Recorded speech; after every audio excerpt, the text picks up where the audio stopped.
ਕਿ ਤਕਰੀਬਨ 1,45,000 ਸਕੁਅਰ ਮੀਲ ਦੇ ਉੱਪਰ ਉਹ ਰਾਜ ਕਰ ਰਿਹਾ ਸੀ। ਤੇ ਸਾਡੇ ਕੋਲ ਕੀ ਹੈ? ਰਣਜੀਤ ਸਿੰਘ ਅਫੀਮ ਖਾਂਦਾ ਸੀ, ਰਣਜੀਤ ਸਿੰਘ ਸ਼ਰਾਬ ਪੀਂਦਾ ਸੀ, ਰਣਜੀਤ ਸਿੰਘ ਦੇ ਅੰਤਮ ਸੰਸਕਾਰ ਦੇ ਸਮੇਂ ਸਤੀ ਹੋ ਗਈਆਂ, ਉਹ ਬ੍ਰਾਹਮਣਵਾਦੀ ਸੀ। ਕਿ ਸ਼ੇਰੇ ਪੰਜਾਬ ਮਹਾਰਾਜਾ ਰਣਜੀਤ ਸਿੰਘ ਦੇ ਅਕਾਲ ਚਲਾਣੇ ਦੇ ਪਿੱਛੇ ਜਿੱਥੇ ਡੋਗਰੇ ਨੇ, ਉੱਥੇ ਨਾਲ ਕੁਝ ਨਾ ਕੁਝ ਇਹੋ ਜਿਹੇ ਅੰਗਰੇਜ਼ ਸਾਜ਼ਿਸ਼ਕਾਰ ਵੀ ਹੈਗੇ ਨੇ ਜਿਨ੍ਹਾਂ ਨੇ ਰਣਜੀਤ ਸਿੰਘ ਨੂੰ ਕਿਸੇ ਨਾ ਕਿਸੇ ਰੂਪ ਦੇ ਵਿੱਚ ਜ਼ਹਿਰ ਦਿੱਤੀ। ਸੋਨਾ ਉਹਦੇ ਕੋਲ, ਦੁਨੀਆ ਦਾ ਸਭ ਤੋਂ ਕੀਮਤੀ ਹੀਰਾ ਉਸਦੇ ਕੋਲ, ਤੇ ਫਿਰ ਕਿਉਂ ਨਹੀਂ ਜਿਹੜੇ ਇਹ ਵੱਡੇ ਘਰਾਣੇ ਨੇ ਜਿਹੜੇ ਦੁਨੀਆ ਦੇ ਸਾਰੇ ਸੋਨੇ ਸੰਪਤੀ ਅਤੇ ਹੀਰੇ ਜਵਾਹਰਾਤਾਂ ਨੂੰ ਆਪਣੇ ਅਧੀਨ ਕਰਕੇ ਦੁਨੀਆ ਨੂੰ ਕਰਜ਼ੇ ਅਧੀਨ ਕਰਨਾ ਚਾਹੁੰਦੇ ਨੇ, ਕੀ ਇਹਨਾਂ ਦੀ ਕੋਈ ਸਾਜ਼ਿਸ਼ ਨਹੀਂ ਹੋਵੇਗੀ ਕਿ ਰਣਜੀਤ ਸਿੰਘ ਨੂੰ ਖਤਮ ਕੀਤਾ ਜਾਵੇ? ਬਹੁਤ ਹੀ ਸਤਿਕਾਰਯੋਗ ਗੁਰੂ ਰੂਪ ਗੁਰੂ ਸਾਰੇ ਖਾਲਸਾ ਜੀਓ, ਆਓ ਸਭ ਤੋਂ ਪਹਿਲਾਂ ਗੁਰਦੇਵ ਪਾਤਸ਼ਾਹ ਦੀ ਬਖਸ਼ਿਸ਼ ਮੁਕੱਦਸ ਫਤਿਹ ਬੁਲੰਦ ਕਰੀਏ। ਪਿਆਰ ਸਹਿਤ ਆਖਣਾ ਜੀ, ਵਾਹਿਗੁਰੂ ਜੀ ਕਾ ਖਾਲਸਾ, ਵਾਹਿਗੁਰੂ ਜੀ ਕੀ ਫਤਿਹ। ਥੋੜੀ ਗੱਲ ਪਿੱਛੇ ਤੋਂ ਸ਼ੁਰੂ ਕਰਦੇ ਹਾਂ। ਤਕਰੀਬਨ 1980 ਦੇ ਵਿੱਚ ਜਦੋਂ ਸ਼ੇਰੇ ਪੰਜਾਬ ਮਹਾਰਾਜਾ ਰਣਜੀਤ ਸਿੰਘ ਦੀ ਜਨਮ ਸ਼ਤਾਬਦੀ ਮਨਾਈ ਗਈ, ਉਹਨਾਂ ਦਿਨਾਂ ਦੇ ਵਿੱਚ ਬਹੁਤ ਸਾਰੀਆਂ ਅਖਬਾਰਾਂ ਦੇ ਵਿੱਚ ਰਣਜੀਤ ਸਿੰਘ ਦੇ ਜੀਵਨ ਦੇ ਬਾਰੇ, ਉਹਦੇ ਰਾਜ ਦੇ ਬਾਰੇ, ਸਰਕਾਰੇ ਖਾਲਸਾ ਦੇ ਬਾਰੇ ਕਾਫੀ ਸਾਰੇ ਲੇਖ ਵੀ ਛਪੇ। ਕੁਝ ਕਿਤਾਬਾਂ ਉਸ ਸਮੇਂ ਜਾਂ ਉਸ ਤੋਂ ਕੁਝ ਸਾਲਾਂ ਬਾਅਦ ਦੇ ਵਿੱਚ ਵੀ ਪ੍ਰਕਾਸ਼ਿਤ ਹੁੰਦੀਆਂ ਰਹੀਆਂ।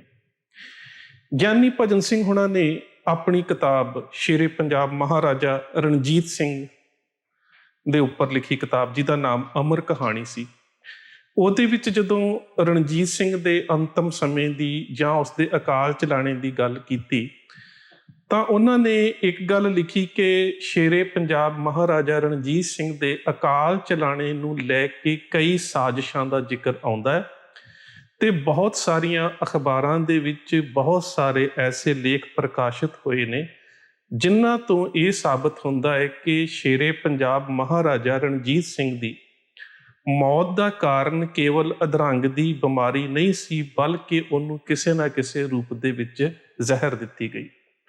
ਮੇਰੀ ਲਾਇਬ੍ਰੇਰੀ ਦੇ ਵਿੱਚ ਵੀ ਇੱਕ ਬਹੁਤ ਪੁਰਾਣੀ ਕਿਤਾਬ ਹੈ, ਮੈਂ ਕਿਸੇ ਦਿਨ ਉਹਦੀਆਂ ਤਸਵੀਰਾਂ ਵੀ ਤੁਹਾਡੇ ਨਾਲ ਸਾਂਝੀਆਂ ਕਰਾਂਗਾ।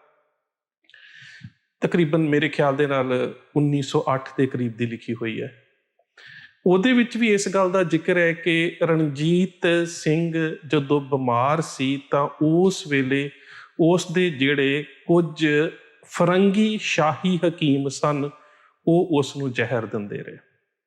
ਸੋ ਇਸ ਤਰ੍ਹਾਂ ਹੋਰ ਵੀ ਬਹੁਤ ਸਾਰੀਆਂ ਕਿਤਾਬਾਂ ਦੇ ਵਿੱਚ ਜ਼ਿਕਰ ਆਉਂਦਾ ਹੈ। ਕੁਝ ਲਿਖਾਰੀ ਲਿਖਦੇ ਨੇ ਕਿ ਰਣਜੀਤ ਸਿੰਘ ਸ਼ਰਾਬ ਪੀਣ ਦਾ ਆਦੀ ਸੀ ਤੇ ਜਿਹੜੀ ਸ਼ਰਾਬ ਉਹ ਪੀਂਦਾ ਸੀ ਉਹਦੇ ਵਿੱਚ ਕਿਸੇ ਨਾ ਕਿਸੇ ਰੂਪ ਦੇ ਵਿੱਚ ਉਸ ਨੂੰ ਜ਼ਹਿਰ ਦਿੱਤੀ ਜਾਂਦੀ ਰਹੀ। ਕੁਝ ਲਿਖਾਰੀ ਇਸ ਤਰ੍ਹਾਂ ਜ਼ਿਕਰ ਕਰਦੇ ਨੇ ਕਿ ਸ਼ੇਰੇ ਪੰਜਾਬ ਮਹਾਰਾਜਾ ਰਣਜੀਤ ਸਿੰਘ ਦੇ ਵਾਸਤੇ ਜਿਹੜੀ ਸ਼ਰਾਬ ਤਿਆਰ ਕੀਤੀ ਜਾਂਦੀ ਸੀ ਉਹਦੇ ਵਿੱਚ ਮੋਤੀ ਜਿਹੜੇ ਨੇ ਉਹ ਪੀਸ ਕੇ ਪਾਏ ਜਾਂਦੇ ਸੀ ਤੇ ਉਹਨਾਂ ਦੀ ਮਿਕਦਾਰ ਜਿਹੜੀ ਆ ਵਧਾਈ ਜਾਂਦੀ ਰਹੀ, ਜਿਸ ਦੇ ਨਾਲ ਪਹਿਲਾਂ ਉਸ ਨੂੰ ਦਿਲ ਦੇ ਦੌਰੇ ਪਏ 3 ਦੇ ਕਰੀਬ, ਤੇ ਇਸ ਦੇ ਨਾਲ ਹੀ ਉਸ ਨੂੰ ਅਧਰੰਗ ਦੀ ਬਿਮਾਰੀ ਜਿਹੜੀ ਸੀ ਉਸ ਨੇ ਆਪਣੀ ਗ੍ਰਿਫਤ ਦੇ ਵਿੱਚ ਲੈ ਲਿਆ ਤੇ ਜਦੋਂ ਚੌਥਾ ਦੌਰਾ ਪਿਆ ਤੇ ਫਿਰ ਰਣਜੀਤ ਸਿੰਘ ਜਿਹੜਾ ਸੀ ਇਸ ਦੁਨੀਆ ਤੋਂ ਚਲਾ ਗਿਆ, ਭਾਵ ਕਿ ਉਹ ਅਕਾਲ ਚਲਾਣਾ ਕਰ ਗਿਆ। ਸੋ ਸ਼ੇਰੇ ਪੰਜਾਬ ਮਹਾਰਾਜਾ ਰਣਜੀਤ ਸਿੰਘ ਦੀ ਮੌਤ ਦੇ ਬਾਰੇ ਬਹੁਤ ਸਾਰੀਆਂ ਜਿਹੜੀਆਂ ਕਹਿ ਸਕਦੇ ਹੋ ਕਿ ਇਵੇਂ ਦੀਆਂ ਕਿਤੇ ਨਾ ਕਿਤੇ ਸਾਡੇ ਕੋਲ ਸੰਭਾਵਨਾਵਾਂ ਨਹੀਂ ਕਿ ਅਸੀਂ ਸ਼ੇਰੇ ਪੰਜਾਬ ਮਹਾਰਾਜਾ ਰਣਜੀਤ ਸਿੰਘ ਦੀ ਮੌਤ ਦੇ ਕਾਰਨਾਂ ਦੇ ਉੱਪਰ ਕੁਝ ਤਾਂ ਸਾਂਝ ਪਾ ਸਕੀਏ, ਪਰ ਸਾਡੀ ਇੱਕ ਤਰਾਸਦੀ ਰਹੀ ਹੈ ਕਿ ਸਾਡੇ ਬਹੁਤ ਸਾਰੇ ਇਤਿਹਾਸਕਾਰ ਜਿਨ੍ਹਾਂ ਦੇ ਮਨ ਦੇ ਵਿੱਚ ਕੇਵਲ ਤੇ ਕੇਵਲ ਇਸ ਗੱਲ ਨੇ ਹੀ ਘਰ ਕੀਤਾ ਹੋਇਆ ਹੈ ਕਿ ਜੋ ਕੁਛ ਕਿਸੇ ਗੈਰ ਸਿੱਖ ਜਾਂ ਅੰਗਰੇਜ਼ ਲਿਖਾਰੀ ਨੇ ਲਿਖ ਦਿੱਤਾ ਉਹੀ ਅੰਤਮ ਸੱਚ ਹੈ, ਔਰ ਉਸੇ ਸੱਚ ਦੇ ਆਸਰੇ ਆ ਜਾ ਕੇ ਸਾਡੇ ਬਹੁਤ ਸਾਰੇ ਲਿਖਾਰੀਆਂ ਦਾ ਪ੍ਰਯੋਜਨ ਇਹ ਰਿਹਾ ਹੈ ਕਿ ਰਣਜੀਤ ਸਿੰਘ ਦੀ ਵੱਧ ਤੋਂ ਵੱਧ ਕਿਰਦਾਰਕੁਸ਼ੀ ਕਿੰਨੀ ਕੀਤੀ ਜਾ ਸਕਦੀ ਹੈ। ਮੈਂ ਇੱਕ ਲੈਕਚਰ ਦੇ ਵਿੱਚ ਗੱਲ ਕਹਿ ਦਿੱਤੀ ਸੀ ਕਿ ਜਿਹੜਾ ਬੰਦਾ ਆਪ ਭਾਵੇਂ ਘਰ ਵਾਲੀ ਤੋਂ ਕੁੱਟ ਖਾਂਦਾ ਹੋਵੇ ਨਾ, ਉਹ ਰਣਜੀਤ ਸਿੰਘ ਦੇ ਉੱਪਰ ਕਿੰਤੂ ਕਰਨ ਦੇ ਵਾਸਤੇ ਲੇਖ ਲਿਖਣੇ ਸ਼ੁਰੂ ਕਰ ਦਿੰਦਾ ਹੈ। ਰਣਜੀਤ ਸਿੰਘ ਤਾਂ ਇੰਨੀਆਂ ਔਰਤਾਂ ਰੱਖੀਆਂ ਸੀ, ਰਣਜੀਤ ਸਿੰਘ ਸ਼ਰਾਬ ਪੀਂਦਾ ਸੀ। ਵੀ 40 ਸਾਲ ਰਾਜ ਉਸਨੇ ਕੀਤਾ, ਇੱਕ ਛੋਟੀ ਗੱਲ ਨਹੀਂ ਹੈ। ਔਰ ਇਵੇਂ ਦਾ ਰਾਜ ਜਿਸ ਦੇ ਵਿੱਦਿਆ ਦੀਆਂ, ਜਿਸ ਦੇ ਵਪਾਰ ਦੀਆਂ, ਜਿਸ ਦੇ ਕਹਿ ਸਕਦੇ ਹੋ ਕਿ ਉਹਦਾ ਜਿਹੜਾ ਉਸ ਦੇ ਰਾਜ ਦੇ ਵਿੱਚ ਧਾਰਮਿਕ ਭਾਈਚਾਰਾ ਹੈ, ਜਿਹਦੇ ਵਿੱਚ ਕੋਈ ਫਿਰਕੂ ਦੰਗਾ ਨਹੀਂ ਹੁੰਦਾ, ਜਿਹਦੇ ਰਾਜ ਦੀ ਆਰਥਿਕਤਾ ਜਿਹੜੀ ਹੈ ਉਸ ਸਮੇਂ ਬਹੁਤ ਜ਼ਿਆਦਾ ਉੱਚੇ ਪੱਧਰ ਦੇ ਉੱਪਰ ਹੈ, ਉਵੇਂ ਦੇ ਰਾਜ ਕਰਨ ਵਾਲੇ ਵਿਅਕਤੀ ਨੂੰ ਅਸੀਂ ਕਿਸੇ ਨਾ ਕਿਸੇ ਰੂਪ 'ਚ ਤੋਹਮਤਾਂ ਲਾ ਕੇ ਬਦਨਾਮ ਕਰਨਾ ਤੇ ਸ਼ੁਰੂ ਕਰ ਦਿੱਤਾ ਹੈ। ਕਦੀ ਇਹ ਸੋਚਿਆ ਕਿ ਉਹਦੇ 'ਚ ਕਿਹੜੀ ਖੂਬੀ ਸੀ ਜਿਸ ਕਰਕੇ ਉਹ ਇੰਨੇ ਵੱਡੇ ਰਾਜ, ਤਕਰੀਬਨ ਤੁਸੀਂ ਹੈਰਾਨ ਹੋ ਜਾਵੋਗੇ ਕਿ ਜਿਸ ਵੇਲੇ ਉਸਦੀ ਮੌਤ ਹੁੰਦੀ ਹੈ, ਰਣਜੀਤ ਸਿੰਘ ਦਾ ਰਾਜ ਕਿੱਡਾ ਸੀ। ਕਦੀ ਇਹ ਅਸੀਂ ਸੋਚਣ ਦੀ ਕੋਸ਼ਿਸ਼ ਕੀਤੀ ਹੈ ਕਿ ਤਕਰੀਬਨ 1,45,000 ਸਕੁਅਰ ਮੀਲ ਦੇ ਉੱਪਰ ਉਹ ਰਾਜ ਕਰ ਰਿਹਾ ਸੀ। ਤੇ ਸਾਡੇ ਕੋਲ ਕੀ ਹੈ? ਰਣਜੀਤ ਸਿੰਘ ਅਫੀਮ ਖਾਂਦਾ ਸੀ, ਰਣਜੀਤ ਸਿੰਘ ਸ਼ਰਾਬ ਪੀਂਦਾ ਸੀ, ਰਣਜੀਤ ਸਿੰਘ ਦੇ ਅੰਤਮ ਸੰਸਕਾਰ ਦੇ ਸਮੇਂ ਸਤੀ ਹੋ ਗਈਆਂ, ਉਹ ਬ੍ਰਾਹਮਣਵਾਦੀ ਸੀ। ਇਹੀ ਕੁਝ ਹੈ ਸਾਡੇ ਕੋਲ। ਪਰ ਅਸੀਂ ਮੂਲ ਕਾਰਨਾਂ ਨੂੰ ਕਦੀ ਸਮਝਣ ਦੀ ਕੋਸ਼ਿਸ਼ ਕੀਤੀ ਹੈ ਵੀ ਉਹ ਰਣਜੀਤ ਸਿੰਘ ਜਿਸ ਨੂੰ ਜੇਕਰ ਅੱਜ ਤੁਸੀਂ ਚੰਗੇਜ਼ ਖਾਨ, ਨਪੋਲੀਅਨ, ਉਹਦੇ ਤੋਂ ਇਲਾਵਾ ਹੋਰ ਕਈ ਦੁਨੀਆ ਦੇ ਜਰਨੈਲ, ਈਵਨ ਨਾਦਰ ਸ਼ਾਹ, ਅਹਿਮਦ ਸ਼ਾਹ ਦੀ ਗੱਲ ਲੈ ਲਈਏ, ਤਾਂ ਜਿੰਨੇ ਵੀ ਹੋਰ ਜਰਨੈਲ ਨੇ ਜਿਨ੍ਹਾਂ ਨੂੰ ਦੁਨੀਆ ਦੇ ਮਹਾਨ ਜਰਨੈਲਾਂ ਦੀ ਸੂਚੀ 'ਚ ਰੱਖਿਆ ਜਾਂਦਾ ਹੈ, ਉਹ ਸਾਰੇ ਕਿਤੇ ਨਾ ਕਿਤੇ ਹਾਰੇ ਨੇ। ਤੇ ਰਣਜੀਤ ਸਿੰਘ ਨੂੰ ਅਨਡਿਫੀਟਡ ਕਮਾਂਡਰ ਅੰਗਰੇਜ਼ ਲਿਖਾਰੀ ਵੀ ਲਿਖਦੇ ਨੇ ਕਿ ਉਸਨੇ ਆਪਣੀ ਜ਼ਿੰਦਗੀ ਦੇ ਵਿੱਚ ਜਿਹੜੀ ਵੀ ਜੰਗ ਲੜੀ ਹੈ ਉਹ ਹਾਰੀ ਨਹੀਂ। ਇਹ ਵੀ ਤਾਂ ਰਣਜੀਤ ਸਿੰਘ ਦੀ ਖੂਬੀ ਸੀ ਕਿ ਉਸਨੇ ਜ਼ਿੰਦਗੀ 'ਚ ਕੋਈ ਜੰਗ ਨਹੀਂ ਹਾਰੀ। ਫਿਰ ਸਭ ਤੋਂ ਵੱਡੀ ਗੱਲ ਹੈ ਕਿ ਉਹਦੇ ਜਿਹੜੇ ਆਰਥਿਕ ਵਸੀਲੇ ਸੀ, ਉਸਦੇ ਰਾਜ ਦੇ ਵਿੱਚ ਜਿਹੜੀ ਕਹਿ ਸਕਦੇ ਹੋ ਕਿ ਸਿੱਖਿਆ ਦਾ ਜਿਹੜਾ ਖੇਤਰ ਸੀ, ਜਿਹੜੀ ਕਿੱਤਾ ਮੁਖੀ ਸਿੱਖਿਆ ਸੀ, ਜਿਹੜੀ ਲੋਕਾਂ ਦੇ ਪੜ੍ਹੇ ਹੋਣ ਦੀ ਦਰ ਸੀ, ਜਿਹੜਾ ਉਹਦਾ ਵਪਾਰਕ ਆਧਾਰ ਸੀ, ਕਦੀ ਉਹਨੂੰ ਸਮਝਣ ਦੀ ਕੋਸ਼ਿਸ਼ ਕੀਤੀ ਹੈ? ਕਿ ਮੈਂ ਹੁਣ ਤੁਹਾਨੂੰ ਥੋੜਾ ਪਿੱਛੇ ਲੈ ਕੇ ਚਲਾ ਜਾਣਾ ਸਿਰਫ ਸਮਝਣ ਦੇ ਵਾਸਤੇ ਕਿ ਜਦੋਂ ਦੁਨੀਆ ਦੇ ਵਿੱਚ ਇੱਕ ਨਿਊ ਵਰਲਡ ਆਰਡਰ ਦੀ ਗੱਲ ਤੁਰ ਪਈ ਸੀ, ਜਿਸ ਦੇ ਸਦਕਾ ਤਕਰੀਬਨ 1776 ਦੇ ਵਿੱਚ ਐਡਮ ਵੈਸ਼ਪਟ ਤੇ ਉਹਦੇ ਨਾਲ ਜਿਹੜਾ ਰੌਥਚਾਈਲਡ ਪਰਿਵਾਰ ਹੈ, ਉਹ ਦੁਨੀਆ ਦੇ ਦੇਸ਼ਾਂ ਦੇ ਉੱਪਰ ਕਾਬਜ ਹੋ ਰਿਹਾ ਹੈ। ਨੈਪੋਲੀਅਨ ਦੀ ਮੌਤ ਦੇ ਪਿਛਲੇ ਕਾਰਨ ਜਿਹੜੇ ਸੀਗੇ ਉਹ ਤੁਹਾਨੂੰ ਮੈਂ ਪਹਿਲਾਂ ਇੱਕ ਲੈਕਚਰ ਵਿੱਚ ਦੱਸ ਚੁੱਕਾ, ਔਰ ਰਣਜੀਤ ਸਿੰਘ ਦੇ ਪਿੱਛੇ ਵੀ ਉਹਨਾਂ ਨੂੰ ਸਮਝਣ ਦੀ ਲੋੜ ਹੈ। ਇਸ ਕਰਕੇ ਕਿ ਨੈਪੋਲੀਅਨ ਜਿਹੜਾ, ਉਹਦੀ ਵੀ ਨੀਤੀ ਇਹੀ ਸੀ ਕਿ ਮੈਂ ਕਿਸੇ ਵੀ ਵੱਡੇ ਵਪਾਰਕ ਜਾਂ ਸਨਅਤ ਘਰਾਣੇ ਦੇ ਕੋਲੋਂ ਕਰਜ਼ਾ ਨਹੀਂ ਲੈਣਾ। ਇੱਥੋਂ ਤੱਕ ਕਿ ਜਦੋਂ ਉਹ ਆਰਥਿਕ ਤੌਰ ਤੇ ਕਮਜ਼ੋਰ ਹੋਇਆ ਤਾਂ ਉਸ ਨੇ ਅਮਰੀਕਾ ਨੂੰ ਆਪਣੀ ਜਿਹੜੀ ਲੂਜ਼ੀਆਨਾ ਸਟੇਟ ਸੀ ਉਹ ਵੇਚ ਦਿੱਤੀ, ਪਰ ਉਸ ਨੇ ਕਿਸੇ ਉਸ ਵੇਲੇ ਦੇ ਜਿਹੜੇ ਬੈਂਕਰ ਸਥਾਪਿਤ ਹੋ ਚੁੱਕੇ ਸੀ ਉਹਨਾਂ ਦੇ ਕੋਲੋਂ ਕਰਜ਼ਾ ਨਹੀਂ ਲਿਆ। ਰਣਜੀਤ ਸਿੰਘ ਦਾ ਜਿਹੜਾ ਰਾਜ ਹੈ, ਰਣਜੀਤ ਸਿੰਘ ਦਾ ਜਿਹੜਾ ਰਾਜ ਹੈ, ਜੇਕਰ ਤੁਸੀਂ ਉਹਨੂੰ ਵੇਖੋ ਤਾਂ ਰਣਜੀਤ ਸਿੰਘ ਜਿਸ ਵੇਲੇ ਉਹਦੀ ਮੌਤ ਹੁੰਦੀ ਹੈ ਤੇ ਉਸ ਵੇਲੇ ਉਹਦੇ ਖਜ਼ਾਨੇ ਦੇ ਵਿੱਚ ਜੇਕਰ ਸੁਨਹਿਰੀ ਮੋਹਰਾਂ ਦੀ ਗੱਲ ਕਰੀਏ 9 ਕਰੋੜ ਨੇ। ਜੇਕਰ ਜਿਹੜੇ ਦੇ ਹੀਰੇ ਜਵਾਹਰਾਤ ਨੇ, ਜੇਕਰ ਉਹਨਾਂ ਦੀ ਗੱਲ ਕਰੀਏ ਕਿ ਉਹਨਾਂ ਦੀ ਉਹਨਾਂ ਸਮਿਆਂ 'ਚ ਕੀਮਤ ਕਿੰਨੀ ਹੈ, 80 ਕਰੋੜ ਤੋਂ ਉੱਪਰ ਦੇ ਹੀਰੇ ਜਵਾਹਰਾਤ। ਇਸ ਤੋਂ ਇਲਾਵਾ ਦੁਨੀਆ ਦਾ ਸਭ ਤੋਂ ਮਹਿੰਗਾ ਕੋਹੇ-ਨੂਰ ਹੀਰਾ ਉਹਦੇ ਖਜ਼ਾਨੇ ਦੇ ਵਿੱਚ। ਤੇ ਸੱਚ ਜਾਣਿਓ ਉਸ ਰਣਜੀਤ ਸਿੰਘ ਦੇ ਰਾਜ ਦੇ ਵਿੱਚ ਸੋਨਾ ਕਿੰਨਾ ਹੋਵੇਗਾ ਕਿ ਉਸਨੇ ਗੁਰੂ ਸਾਹਿਬ ਦੇ ਪਵਿੱਤਰ ਅਸਥਾਨ ਦਰਬਾਰ ਸਾਹਿਬ ਨੂੰ ਪੂਰੀ ਤਰ੍ਹਾਂ ਦੇ ਨਾਲ, ਬਹੁਤ ਸਾਰੇ ਹੋਰ ਸਰਦਾਰਾਂ ਦੀ ਮਦਦ ਵੀ ਲਈ ਗਈ, ਪਰ ਪੂਰੀ ਤਰ੍ਹਾਂ ਦੇ ਨਾਲ ਇੱਕ ਸੋਨੇ ਦੇ ਵਿੱਚ ਕਹਿ ਸਕਦੇ ਹੋ ਕਿ ਸ਼ਿੰਗਾਰ ਦਿੱਤਾ। ਇਹ ਉਹਦੀ ਸ਼ਰਧਾ ਸੀ। ਠੀਕ ਹੈ, ਅੱਜ ਅਸੀਂ ਗੋਲਡਨ ਟੈਂਪਲ ਨਹੀਂ ਕਹਿ ਸਕਦੇ ਕਿਉਂਕਿ ਅਸੀਂ ਦਰਬਾਰ ਸਾਹਿਬ ਕਹਿੰਦੇ ਹਾਂ, ਪਰ ਰਣਜੀਤ ਸਿੰਘ ਦੀ ਜਿਹੜੀ ਸ਼ਰਧਾ ਹੈ ਉਹ ਵੀ ਤਾਂ ਕਿਤੇ ਵੇਖਣੀ ਪਵੇਗੀ ਨਾ। ਹੁਣ ਜਿਹੜੀ ਸਭ ਤੋਂ ਅਹਿਮ ਗੱਲ ਹੈ ਕਿ ਜਿਸ ਦੇਸ਼ ਦੇ ਰਾਜੇ ਦੇ ਕੋਲ ਇੰਨਾ ਜ਼ਿਆਦਾ ਸੋਨਾ ਹੈ, ਜਿਸ ਦੇਸ਼ ਦੇ ਰਾਜੇ ਦੇ ਕੋਲ ਦੁਨੀਆ ਤੋਂ ਸਭ ਤੋਂ ਵੱਧ ਕੀਮਤੀ ਘੋੜੇ ਨੇ, ਔਰ ਇੱਕ ਉਹਦਾ ਕਿਹਾ ਜਾਂਦਾ ਹੈ ਬੈਂਗਲੋ ਔਨ ਵੀਲਸ, ਇੱਕ ਖਾਸ ਤਰ੍ਹਾਂ ਦੀ ਉਹਦੀ ਕਹਿ ਸਕਦੇ ਹੋ ਕਿ ਇੱਕ ਰੱਥ ਸੀਗਾ ਜਿਹਨੂੰ ਹਾਥੀ ਖਿੱਚਦੇ ਸੀਗੇ। ਤੇ ਅੰਗਰੇਜ਼ ਵਿਦਵਾਨਾਂ ਨੇ ਲਿਖਿਆ ਹੈ ਕਿ ਪਹੀਆਂ ਦੇ ਉੱਪਰ ਬੰਗਲਾ ਕਿੰਨਾ ਸੁੰਦਰ ਹੋਵੇਗਾ। ਫਿਰ ਜਿਹੜੇ ਉਹਦੇ ਘੋੜੇ ਨੇ, ਚਾਹੇ ਉਹ ਲੈਲਾ ਜਿਹਨੂੰ ਲੈਲੀ ਵੀ ਕਿਹਾ ਜਾਂਦਾ ਉਹਦੀ ਗੱਲ ਕਰ ਲਈਏ, ਜਾਂ ਫਿਰ ਅਸੀਂ ਗੌਹਰ ਦੀ ਗੱਲ ਕਰ ਰਹੀਏ, ਸਫੇਦ ਪਰੀ ਦੀ ਗੱਲ ਕਰ ਰਹੀਏ, ਦੱਖਣੀ ਦੀ ਗੱਲ ਕਰੀਏ, ਜਾਂ ਫਿਰ ਉਸ ਸਮੇਂ ਦੇ ਅੰਗਰੇਜ਼ ਜਿਹੜੇ ਵਿਦਵਾਨ ਲਿਖਦੇ ਨੇ ਕਿ ਉਹਦੇ ਫੀਲਖਾਨੇ ਦੇ ਵਿੱਚ ਸਭ ਤੋਂ ਵੱਧ ਹਾਥੀ ਸਨ, ਜਿਨ੍ਹਾਂ ਦੇ ਵਿੱਚ ਸਰਦਾਰ ਜੀ, ਬਹਾਦਰ, ਇਹ ਹਾਥੀਆਂ ਦੇ ਨਾਮ ਸੀ। ਵੀ ਉਹਨਾਂ ਸਮਿਆਂ ਦੇ ਵਿੱਚ ਬਹੁਤ ਹੀ ਜ਼ਿਆਦਾ ਕਹਿ ਸਕਦੇ ਹੋ ਕਿ ਮਹਿੰਗੀ ਕੀਮਤ ਦੇ ਹਾਥੀ ਉਹਦੇ ਕੋਲ। ਸੋਨਾ ਉਹਦੇ ਕੋਲ, ਦੁਨੀਆ ਦਾ ਸਭ ਤੋਂ ਕੀਮਤੀ ਹੀਰਾ ਉਸਦੇ ਕੋਲ। ਤੇ ਫਿਰ ਕਿਉਂ ਨਹੀਂ ਜਿਹੜੇ ਇਹ ਵੱਡੇ ਘਰਾਣੇ ਨੇ, ਜਿਹੜੇ ਦੁਨੀਆ ਦੇ ਸਾਰੇ ਸੋਨੇ ਸੰਪਤੀ ਅਤੇ ਹੀਰੇ ਜਵਾਹਰਾਤਾਂ ਨੂੰ ਆਪਣੇ ਅਧੀਨ ਕਰਕੇ ਦੁਨੀਆ ਨੂੰ ਕਰਜ਼ੇ ਅਧੀਨ ਕਰਨਾ ਚਾਹੁੰਦੇ ਨੇ, ਕੀ ਇਹਨਾਂ ਦੀ ਕੋਈ ਸਾਜ਼ਿਸ਼ ਨਹੀਂ ਹੋਵੇਗੀ ਕਿ ਰਣਜੀਤ ਸਿੰਘ ਨੂੰ ਖਤਮ ਕੀਤਾ ਜਾਵੇ? ਔਰ ਖਾਸ ਕਰਕੇ 1799 ਦੇ ਵਿੱਚ ਜਿਸ ਵੇਲੇ ਟੀਪੂ ਸੁਲਤਾਨ ਦੀ ਹਾਰ ਹੋਈ ਤੇ ਟੀਪੂ ਸੁਲਤਾਨ ਦਾ ਜਿਹੜਾ ਖਜ਼ਾਨਾ ਹੈ ਉਹ ਅੰਗਰੇਜ਼ ਲੈ ਕੇ ਗਏ, ਤੇ ਉਦੋਂ ਵੀ ਉਹਨਾਂ ਦੀਆਂ ਅੱਖਾਂ ਖੁੱਲ ਗਈਆਂ ਸੀ ਕਿ ਭਾਰਤੀ ਰਾਜਿਆਂ ਦੇ ਕੋਲ ਕਾਫੀ ਜ਼ਿਆਦਾ ਸੋਨਾ ਜਿਹੜਾ ਹੈ ਉਹ ਖਜ਼ਾਨਿਆਂ ਦੇ ਵਿੱਚ ਪਿਆ ਹੈ, ਤੇ ਰਣਜੀਤ ਸਿੰਘ ਦੇ ਕੋਲ ਤਾਂ ਬਹੁਤ ਸੀ। ਹੁਣ ਅਸੀਂ ਗੱਲ ਕਰਦੇ ਹਾਂ ਕਿ ਅੰਗਰੇਜ਼ ਜਿਹੜੇ ਨੇ ਉਹ ਈਸਟ ਇੰਡੀਆ ਕੰਪਨੀ ਦੇ ਰੂਪ 'ਚ ਆਏ ਨੇ ਹਿੰਦੁਸਤਾਨ ਦੇ 'ਚ ਵਪਾਰ ਕਰਨ ਦੇ ਵਾਸਤੇ। ਤੇ ਈਸਟ ਇੰਡੀਆ ਕੰਪਨੀ ਦਾ ਮਾਲਕ ਕੌਣ ਹੈ? ਰੌਥਚਾਈਲਡ ਪਰਿਵਾਰ, ਹਾਊਸ ਆਫ ਰੌਥਚਾਈਲਡਸ। ਹੁਣ ਇਹੀ ਰੌਥਚਾਈਲਡ ਜਿਹੜੇ ਨੇ ਇਹ ਰਣਜੀਤ ਸਿੰਘ ਦੇ ਰਾਜ ਦੇ ਵਿੱਚ ਪੂਰੀ ਤਰ੍ਹਾਂ ਦੇ ਨਾਲ ਘੁਸਪੈਠ ਕਰਦੇ ਨੇ, ਕਿਉਂਕਿ ਇਹਨਾਂ ਨੂੰ ਇਹ ਪਤਾ ਹੈ ਕਿ ਰਣਜੀਤ ਸਿੰਘ ਦਾ ਜਿਹੜਾ ਆਰਥਿਕ ਢਾਂਚਾ ਹੈ, ਚਾਹੇ ਉਹ ਬਦਨਪੁਰ ਦੀਆਂ, ਜਿਹਨੂੰ ਅੱਜ ਅਸੀਂ ਪਾਕਿਸਤਾਨੀ ਲੂਣ ਕਹਿੰਦੇ ਹਾਂ, ਲਬਾਣੇ ਪਰਿਵਾਰ ਜਿਨ੍ਹਾਂ ਦਾ ਵਪਾਰ ਕਰਦੇ ਸੀ, ਇਹ ਰਣਜੀਤ ਸਿੰਘ ਦੀ ਆਰਥਿਕਤਾ ਦਾ ਇੱਕ ਵੱਡਾ ਸਾਧਨ ਸੀ। ਸਰਦਾਰ ਕਰਮ ਸਿੰਘ ਹਿਸਟੋਰੀਅਨ ਨੇ ਰਣਜੀਤ ਸਿੰਘ ਦੇ ਰਾਜ ਦੇ ਸਮੇਂ ਦੇ ਵਿੱਚ ਜਿਹੜਾ ਆਰਥਿਕ ਕਹਿ ਸਕਦੇ ਹੋ ਕਿ ਉਹਦਾ ਮਾਡਲ ਹੈ, ਬਹੁਤ ਸਾਰੇ ਲੇਖਾਂ ਦੇ ਵਿੱਚ ਸਾਂਝਾ ਕੀਤਾ। ਇੱਕ ਪੜ੍ਹਨ ਵਾਲੀ ਚੀਜ਼ ਹੈ ਕਿ ਰਣਜੀਤ ਸਿੰਘ ਦਾ ਜਿਹੜਾ ਰਾਜ ਦਾ ਆਰਥਿਕ ਆਧਾਰ ਸੀ ਉਹ ਕਿੰਨਾ ਮਜ਼ਬੂਤ ਸੀ। ਰਣਜੀਤ ਸਿੰਘ ਕਿਸੇ ਕੋਲੋਂ ਕਰਜ਼ਾ ਨਹੀਂ ਸੀ ਲੈਂਦਾ, ਔਰ ਇਹਦੇ ਬਾਵਜੂਦ ਇਹਦੀ ਇੱਕ ਹੋਰ ਖੂਬੀ ਸੀ ਕਿ ਉਹ ਜਿਨ੍ਹਾਂ ਦੇ ਉੱਪਰ ਕਾਬਜ਼ ਹੁੰਦਾ ਸੀ ਉਹ ਕਰਜ਼ਾ ਨਹੀਂ ਸੀ ਲੈਂਦਾ, ਪਰ ਜਿੱਥੇ ਕਬਜ਼ਾ ਕਰਦਾ ਸੀ, ਜਿਨ੍ਹਾਂ ਦੇ ਉੱਪਰ ਕਬਜ਼ਾ ਕਰਦਾ ਸੀ, ਉਹਨਾਂ ਨੂੰ ਭਿਖਾਰੀ ਬਣਾ ਕੇ ਨਹੀਂ ਸੀ ਛੱਡ ਦਿੱਤਾ ਜਾਂਦਾ। ਜਿਸ ਤਰ੍ਹਾਂ ਅੰਗਰੇਜ਼ਾਂ ਨੇ ਬਹਾਦਰ ਸ਼ਾਹ ਨੂੰ ਛੱਡਿਆ ਰੰਗੂਨ ਦੇ ਵਿੱਚ, ਜਿਸ ਤਰ੍ਹਾਂ ਨੇ ਇਹਨਾਂ ਨੇ ਦਿੱਲੀ ਦੇ ਜਿਹੜੇ ਸ਼ਾਸਕ ਸੀ, ਮੁਗਲ ਸ਼ਾਸਕ, ਜਿਸ ਤਰ੍ਹਾਂ ਉਹਨਾਂ ਦੇ ਪਰਿਵਾਰ ਭਿਖਾਰੀ ਬਣਾ ਦਿੱਤੇ। ਪਰ ਰਣਜੀਤ ਸਿੰਘ ਨੇ ਤਾਂ ਜਿਸ ਦੁਸ਼ਮਣ ਦੇ ਰਾਜ ਦੇ ਉੱਪਰ ਵੀ ਕਬਜ਼ਾ ਕੀਤਾ ਹੈ, ਉਹਨਾਂ ਨੂੰ ਰੋਟੀ ਖਾਣ ਤੇ ਚੰਗਾ ਜ਼ਿੰਦਗੀ ਜਿਉਣ ਦੀ ਜਿਹੜੀ ਹੈ ਜਗੀਰ ਜ਼ਰੂਰ ਦਿੱਤੀ ਹੈ। ਇਹ ਉਹਦਾ ਆਰਥਿਕ ਢਾਂਚਾ ਸੀ। ਔਰ ਇਹੀ ਜਿਹੜੀ ਆ ਹੁਣ ਈਸਟ ਇੰਡੀਆ ਕੰਪਨੀ ਹੈ, ਇਹ ਕਿਵੇਂ ਬਰਦਾਸ਼ਤ ਕਰੇ ਕਿ ਇੱਕ ਰਾਜ, ਜਿਸ ਰਾਜ ਦੇ ਵਿੱਚ ਆਰਥਿਕ ਤੌਰ ਦੇ ਉੱਪਰ ਇੰਨੀ ਅਮੀਰੀ ਹੈ, ਵਿਦਿਅਕ ਤੌਰ ਦੇ ਉੱਪਰ ਇੰਨੀ ਅਮੀਰੀ ਹੈ, ਕਿਸੇ ਦੀ ਗੁਲਾਮੀ ਨਹੀਂ ਕਰ ਰਿਹਾ, ਕਿਸੇ ਤੋਂ ਕਰਜ਼ਾ ਨਹੀਂ ਲੈ ਰਿਹਾ, ਤਾਂ ਉਸ ਢਾਂਚੇ ਨੂੰ ਉਹ ਤੋੜਨਾ ਚਾਹੁੰਦੇ ਸੀ। ਹੁਣ ਉਸ ਢਾਂਚੇ ਨੂੰ ਤੋੜਨ ਦੇ ਵਾਸਤੇ ਰਣਜੀਤ ਸਿੰਘ ਦੇ ਦਰਬਾਰ ਦੇ ਵਿੱਚ ਇੱਕ ਅੰਗਰੇਜ਼ ਡਾਕਟਰ ਆਉਂਦਾ ਹੈ, ਜਿਹੜਾ ਪਹਿਲਾਂ ਇਸ ਰੂਪ ਦੇ ਵਿੱਚ ਆਉਂਦਾ ਹੈ ਕਿ ਮੈਂ ਤੇਰੇ ਘੋੜਿਆਂ ਦਾ ਇਲਾਜ ਕਰਾਂਗਾ। ਰਣਜੀਤ ਸਿੰਘ ਦਾ ਘੋੜਾ ਲੈਲੀ ਜਿਹੜਾ ਉਹ ਇੱਕ ਵਾਰੀ ਬਿਮਾਰ ਵੀ ਹੋ ਗਿਆ ਸੀ। ਕੁਝ ਇਤਿਹਾਸਕਾਰਾਂ ਨੇ ਲੈਲਾ ਜਾਂ ਲੈਲਾ ਜਾਂ ਲੈਲੀ ਘੋੜੀ ਲਿਖਿਆ, ਪਰ ਬਹੁਤ ਸਾਰੇ ਵਿਦਵਾਨਾਂ ਦਾ ਮੱਤ ਹੈ ਕਿ ਨਹੀਂ, ਘੋੜਾ ਸੀਗਾ, ਉਹਦਾ ਨਾਮ ਲੈਲੀ ਸੀ। ਸੋ ਘੋੜਾ ਸੀ, ਨਾ ਕਿ ਘੋੜੀ। ਕੁਝ ਵਿਦਵਾਨਾਂ ਨੇ ਘੋੜੀ ਵੀ ਲਿਖਿਆ। ਖੈਰ, ਇਹ ਇੱਥੇ ਕੋਈ ਡਿਬੇਟ ਦਾ ਮੁੱਦਾ ਨਹੀਂ ਹੈਗਾ, ਬਹੁਤ ਸਾਰੇ ਸਰੋਤਾਂ ਦੇ ਵਿੱਚੋਂ ਬਹੁਤ ਕੁਝ ਲੱਭਿਆ ਜਾ ਸਕਦਾ, ਇਹ ਇੱਕ ਵੱਖਰੀ ਗੱਲ ਹੈ। ਪਰ ਹੁਣ ਜਿਹੜਾ ਮੁੱਦਾ ਇਸ ਵੇਲੇ ਹੈ ਕਿ ਉਹ ਡਾਕਟਰ ਜਿਹੜਾ ਆਉਂਦਾ ਹੈ, doctor Henry Martin.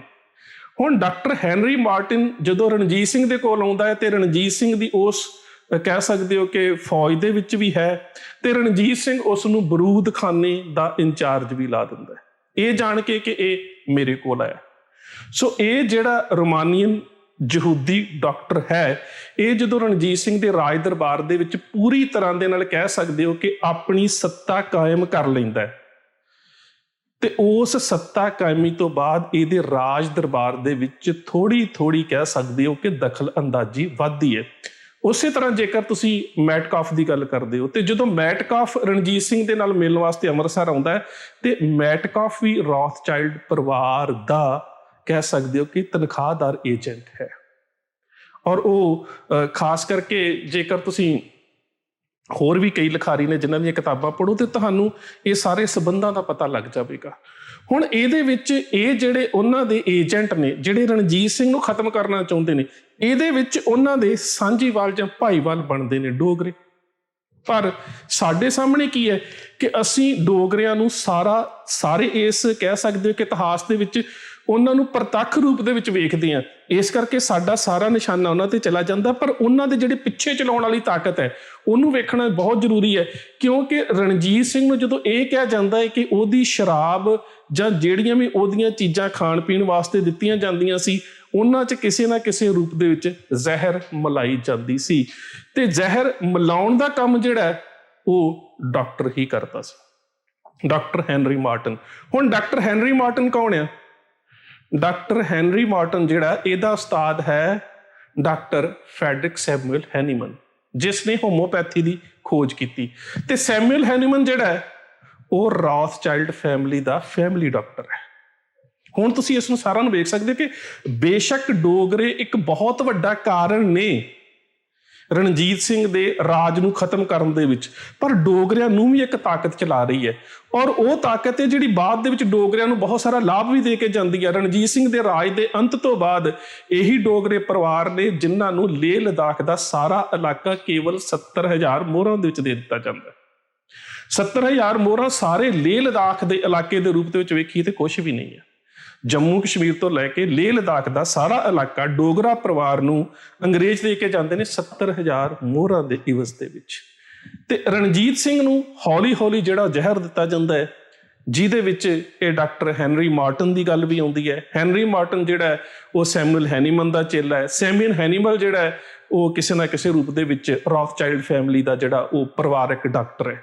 Ranjit Singh ਦੀ ਮੌਤ ਹੁੰਦੀ ਹੈ। ਹੁਣ ਇੱਕ ਸਵਾਲ ਸਾਡੇ ਸਾਹਮਣੇ ਹੋਰ ਬੜਾ ਅਹਿਮ ਹੈ, ਜਿਹੜੀ ਗੱਲ ਮੈਂ ਸ਼ੁਰੂ 'ਚ ਕਹਿ ਦਿੱਤੀ ਸੀ, ਤੇ ਕਹਿ ਦਿੱਤਾ ਜਾਂਦਾ ਹੈ ਕਿ ਬਹੁਤ ਸਾਰੀਆਂ ਔਰਤਾਂ ਸਤੀ ਹੋਈਆਂ। ਜੀ ਸਾਡੇ ਜਿਹੜੇ ਲਿਖਾਰੀ ਨੇ ਉਹਨਾਂ ਦੇ ਵਿੱਚ ਅੰਗਰੇਜ਼ ਤੇ ਜਾਂ ਫਿਰ ਮੁਹੰਮਦ ਲਤੀਫ ਨੂੰ ਲੈ ਲਈਏ, ਉਹ ਕਹਿੰਦੇ ਨੇ ਕਿ 11 ਰਾਣੀਆਂ ਸਤੀ ਹੋਈਆਂ। ਹੁਣ ਤੁਸੀਂ ਖਿਆਲ ਕਰੋ, ਇਹਨਾਂ 11 ਰਾਣੀਆਂ ਦੇ ਵਿੱਚ 4 ਜਿਹੜੀਆਂ ਨੇ ਉਹ ਚੰਗੇ ਪਰਿਵਾਰਾਂ ਦੇ ਵਿੱਚੋਂ ਮੁੱਖ ਰਾਣੀਆਂ ਨੇ, 7 ਜਿਹੜੀਆਂ ਨੇ ਗੋਲੀਆਂ ਨੇ, ਜਿਨ੍ਹਾਂ ਨੂੰ ਕਨੀਜ਼ ਵੀ ਕਹਿ ਸਕਦੇ ਆ। ਇਹ ਜਿਹੜੀਆਂ 4 ਨੇ, ਇਹਨਾਂ ਦੇ ਵਿੱਚ 2 ਪ੍ਰਮੁੱਖ ਨੇ ਕਾਂਗੜੇ ਵਾਲੇ ਰਾਜੇ ਦੀਆਂ ਬੇਟੀਆਂ। ਇੱਕ ਦਾ ਨਾਮ ਹੈ ਗੁੱਡਾ ਤੇ ਇੱਕ ਦਾ ਨਾਮ ਹੈ ਰਾਜਬੰਸ। ਇਹ 2 ਮੇਨ ਨੇ। ਹੁਣ ਜਿਹੜੀ ਮੈਨੂੰ ਇੰਜ ਲੱਗਦਾ ਕਿ ਜਦੋਂ ਅਸੀਂ ਇਹ ਕਹਿੰਦੇ ਕਿ ਸਤੀ ਹੋਈਆਂ, ਤਾਂ ਸਭ ਤੋਂ ਵੱਡਾ ਸਵਾਲ ਤਾਂ ਸਾਡੀ ਮਾਨਸਿਕਤਾ ਦੇ ਵਿੱਚ ਇਹ ਪੈਦਾ ਹੋਣਾ ਚਾਹੀਦਾ ਹੈ ਕਿ ਰਣਜੀਤ ਸਿੰਘ ਦੀਆਂ ਜਿਹੜੀਆਂ ਸਿੱਖ ਮਰਿਆਦਾ ਦੇ ਨਾਲ ਵਿਆਹੁਤਾ ਰਾਣੀਆਂ ਸੀ, ਜਿਸ ਤਰ੍ਹਾਂ ਹੁਣ ਮਹਿਤਾਬ ਕੌਰ ਸੀ ਸ਼ੇਰ ਸਿੰਘ ਦੀ ਮਾਤਾ, ਮਹਾਰਾਣੀ ਜਿੰਦਾ ਦਲੀਪ ਸਿੰਘ ਦੀ ਮਾਤਾ, ਮਹਾਰਾਣੀ ਦਤਾਰ ਕੌਰ ਜਿਹੜੀ ਸੀਗੀ, ਇਹਦਾ ਇੱਕ ਬੇਟਾ ਸੀ ਕੰਵਰ ਮਲਤਾਨਾ ਸਿੰਘ, ਮਹਾਰਾਣੀ ਦਇਆ ਕੌਰ ਜਿਸ ਦੇ ਬੇਟੇ ਕੰਵਰ ਕਸ਼ਮੀਰਾ ਸਿੰਘ ਤੇ ਕੰਵਰ ਪਿਸ਼ੌਰਾ ਸਿੰਘ ਸੀ। ਇਸ ਤੋਂ ਇਲਾਵਾ ਇਹ ਜਿੰਨੀਆਂ ਵੀ ਇਹ ਰਾਣੀਆਂ ਨੇ, ਇਹਨਾਂ ਦੇ ਵਿੱਚੋਂ ਕੋਈ ਕਿਉਂ ਨਹੀਂ ਸਤੀ? ਨਾ ਮਹਾਰਾਣੀ ਜਿੰਦਾ ਸਤੀ ਹੁੰਦੀ ਹੈ, ਨਾ ਰਤਨ ਕੌਰ ਸਤੀ ਹੁੰਦੀ ਹੈ, ਨਾ ਦਇਆ ਕੌਰ ਸਤੀ ਹੁੰਦੀ ਹੈ, ਨਾ ਦਤਾਰ ਕੌਰ ਜੀ ਦਾ ਪਹਿਲਾ ਨਾਂ ਰਾਜ ਕੌਰ ਸੀ, ਨਾ ਉਹ ਸਤੀ ਹੁੰਦੀ ਹੈ। ਕੀ ਇਹ ਰਣਜੀਤ ਸਿੰਘ ਦੀਆਂ ਰਾਣੀਆਂ ਨਹੀਂ? ਸਤੀ ਕੌਣ ਹੁੰਦੀਆਂ ਨੇ? ਸਤੀ ਉਹੀ ਹੀ ਹੁੰਦੀਆਂ ਨੇ ਜਿਹੜੀਆਂ ਪੰਜਾਬ ਦੀਆਂ ਹੈ ਹੀ ਨਹੀਂ, ਜਿਹੜੀਆਂ ਬਲਕਿ ਡੋਗਰਿਆਂ ਦੇ ਨਾਲ ਕਿਸੇ ਨਾ ਕਿਸੇ ਰੂਪ 'ਚ ਜੁੜੀਆਂ ਹੋਈਆਂ ਨੇ।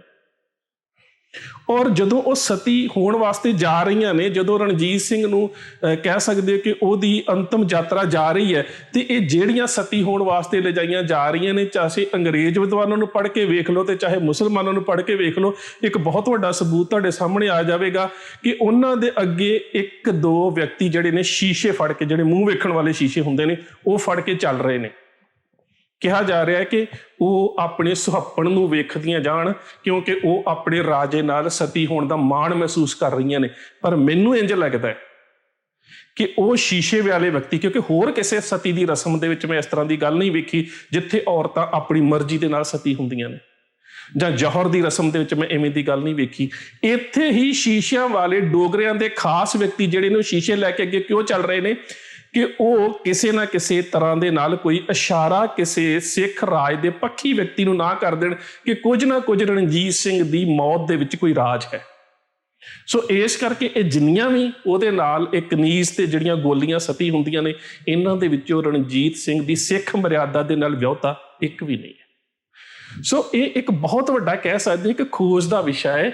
ਜਿਹੜੀ ਗੱਲ ਗਿਆਨੀ ਭਜਨ ਸਿੰਘ ਹੁਣਾਂ ਨੇ ਅਮਰ ਕਹਾਣੀ ਮਹਾਰਾਜਾ ਰਣਜੀਤ ਸਿੰਘ, ਮੇਰੇ ਖਿਆਲ ਦੇ ਨਾਲ 1987 ਦੇ ਵਿੱਚ ਕਿਤਾਬ ਛਪੀ ਸੀ, ਉਹਨਾਂ ਨੇ ਇਸ ਲੇਖ ਦੇ ਵਿੱਚ ਇਸ ਸ਼ੱਕ ਨੂੰ ਬਹੁਤ ਜ਼ਿਆਦਾ ਉਭਾਰਿਆ ਸੀਗਾ ਕਿ ਸ਼ੇਰੇ ਪੰਜਾਬ ਮਹਾਰਾਜਾ ਰਣਜੀਤ ਸਿੰਘ ਦੇ ਅਕਾਲ ਚਲਾਣੇ ਦੇ ਪਿੱਛੇ ਜਿੱਥੇ ਡੋਗਰੇ ਨੇ, ਉੱਥੇ ਨਾਲ ਕੁਝ ਨਾ ਕੁਝ ਇਹੋ ਜਿਹੇ ਅੰਗਰੇਜ਼ ਸਾਜ਼ਿਸ਼ਕਾਰ ਵੀ ਹੈਗੇ ਨੇ ਜਿਨ੍ਹਾਂ ਨੇ ਰਣਜੀਤ ਸਿੰਘ ਨੂੰ ਕਿਸੇ ਨਾ ਕਿਸੇ ਰੂਪ ਦੇ ਵਿੱਚ ਜ਼ਹਿਰ ਦਿੱਤੀ। ਖੈਰ ਅੱਗੇ ਵੀ ਉਹਦੇ ਪਰਿਵਾਰ ਦੇ ਨਾਲ ਬਹੁਤ ਕੁਝ ਇਸੇ ਤਰ੍ਹਾਂ ਦਾ ਹੀ ਵਾਪਰਿਆ। ਕਿਤੇ ਵਕਤ ਆਉਣ ਦੇ ਨਾਲ ਫਿਰ ਤੁਹਾਡੇ ਨਾਲ ਸਾਂਝਾ ਕਰਾਂਗਾ। ਅੱਜ ਇੰਨੀ ਕੁ ਗੱਲ ਜਿਹੜੀ ਹੈ ਉਹ ਸਮਝਣੀ ਬਹੁਤ ਜ਼ਰੂਰੀ ਸੀ ਕਿ ਸ਼ੇਰੇ ਪੰਜਾਬ ਮਹਾਰਾਜਾ ਰਣਜੀਤ ਸਿੰਘ ਇੱਕ ਬਹੁਤ ਹੀ ਕਾਬਲ ਰਾਜਾ ਸੀ। ਉਸ ਦਾ ਸਰਕਾਰੇ ਖਾਲਸਾ ਲਕਬ ਦੇ ਵਿੱਚ ਜਿਹੜਾ ਸਰਕਾਰ ਦਾ ਜਿਹੜਾ ਕਹਿ ਸਕਦੇ ਕਿ ਉਸਨੇ ਜਿਹੜਾ ਰਾਜ ਪ੍ਰਬੰਧ ਜਿਹੜਾ ਸਿੱਖਾਂ ਨੂੰ ਦਿੱਤਾ, ਉਹਦੀ ਇੱਕ ਆਪਣੀ ਅਹਿਮੀਅਤ ਸੀ। ਉਹਦੇ ਰਾਜ ਦੇ ਵਿੱਚ ਜਿਹੜੀਆਂ ਸਹੂਲਤਾਂ ਸੀ, ਜਿਹੜਾ ਲੋਕਾਂ ਦਾ ਜੀਵਨ ਸੀ, ਉਹ ਇੱਕ ਆਪਣੀ ਅਹਿਮੀਅਤ ਸੀ।